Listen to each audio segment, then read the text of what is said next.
Hi everyone, it's Tamara here from lalalandcrafts with another card making tutorial. This time I'll be using the new release Spring Marci as well as the new release Spring Flowers Stencil set.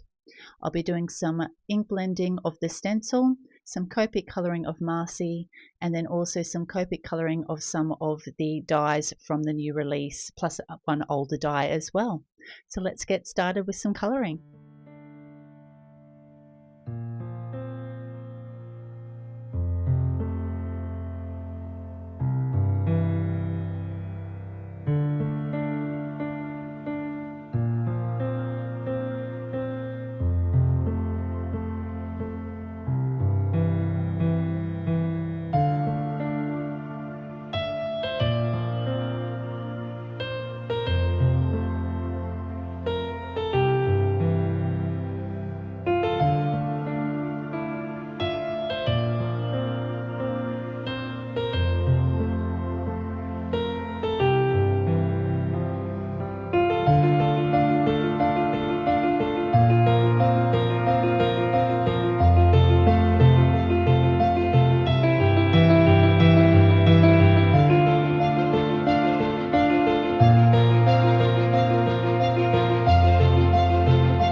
So we're finishing up with the colouring of the edges of the basket, which form the bottom and the top of the basket. So I'll have all the colours listed in the description box below, and I'll do a quick colouring of one of the flower petals, but all the flower petals were done in the same way, using all the same colours, which again I'll have listed in the description box below for you. So I'm just slowly working those colours out from the darkest to the lightest, just working between them to get a nice smooth blend out, so that we've got very light colour on the tips of all our flower petals. And then we'll just finish off with the insides. So I had actually coloured them initially, and then I'm just dotting them with the final YR27. I'll be using the new Spring Flowers Stencil for today, and I'll be using both of the stencils. It is a two-part stencil. This one has the flowers and the other one has the leaves that coordinate with it. As you can see, there is a small mark on the bottom of both of the layering stencils so that you can layer them up perfectly and match up where that marking is. So I'll be using milled lavender and dusty Concord and distress oxides today. So I'm just using my blending brush to put down the milled lavender, and then I'm just using a smaller brush to add some detailing with the dusty Concord. So I'm either adding it to the middle of the flowers or at the bases, depending on the type of flower they are. And then I'll come back in with the milled lavender, and I did put the top on my dusty Concord because I have been known to accidentally dip my brush in the wrong one. So just to be safe, I put that lid back on, and we're just finishing blending out with the milled lavender on all of those flowers. And this is the flower side. And this is the matching mark on the leaf stencil, so we'll get that lined up. And for the leaves, I'll be using Evergreen Bough and then just adding some details with the pine needles.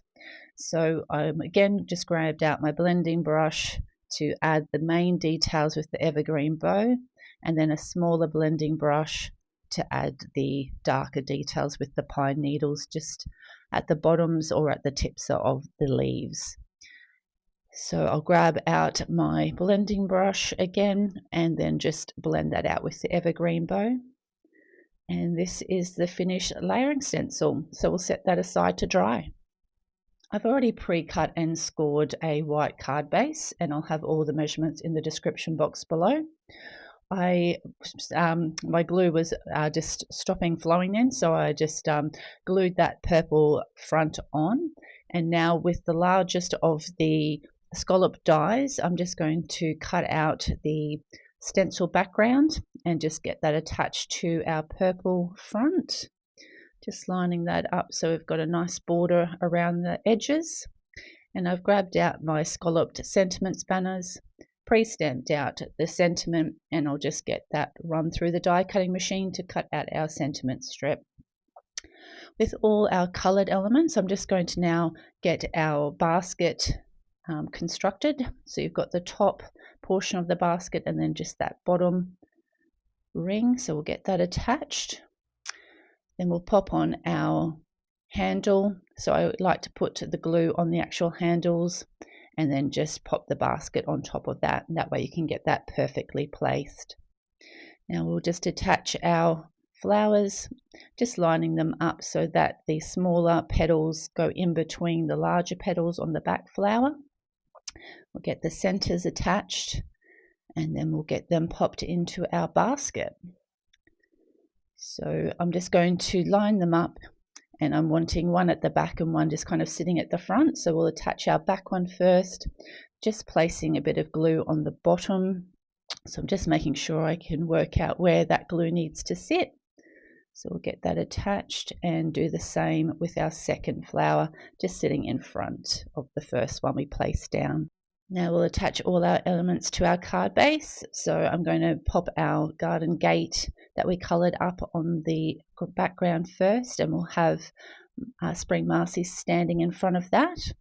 So we'll pop the basket on the right hand side, so just put a small amount, and I'll just wipe that glue off on the handle just to make sure that doesn't smear when I get that placed on front.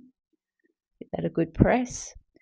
And for our sentiment and for Marci, I'm just going to pop on some foam tape. So smaller foam tape for our sentiment and some larger pieces for Marci, just making sure that she's supported. And we'll just put some smaller pieces on her legs to have those supported, and on her shoes as well. So I've taken off all the release paper, so we'll put Marci on the front, and then we'll get our sentiment up on that right hand side, just resting against the edge of that purple layer. And this is the finished card project for this tutorial. The Spring Flowers Stencil is so beautiful, and you could do it in all sorts of colors, and I thought it worked really well with Spring Marci.